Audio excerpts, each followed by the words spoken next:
ரிஷபராசிக்கு குரு பகவான் 2ல் சஞ்சரிக்க போகிறார்.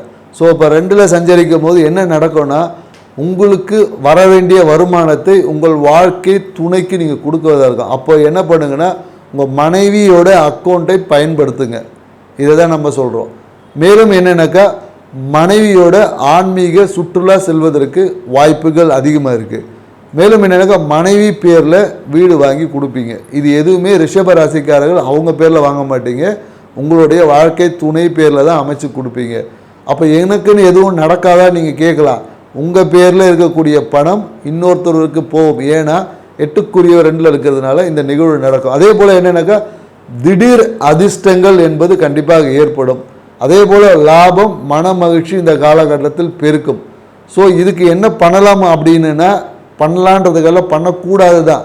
இனிப்பு உணவுகளை சாப்பிடுவதை தவிர்த்துக்குங்க. குறிப்பாக இந்த லட்டு, கொழுப்பு சார்ந்த உணவுகளை தவிர்த்தது மூலியமாக உங்கள் வாழ்க்கையை வளமாக்கிக்க முடியும். நீங்கள் உங்களுடைய பர்ஸில் நடராஜரை வைத்து வழிபட்டுட்டு வந்தீங்கன்னா, உங்கள் பர்ஸில் நடராஜருடைய ஃபோட்டோவோ அது ஒரு சந்தனமோ வச்சுட்டு வந்தீங்கன்னா உங்கள் பொருளாதாரம் பெருகும். மீண்டும் இது போன்ற நல்ல தகவலுடன் சந்திப்போம். நன்றி, வணக்கம்.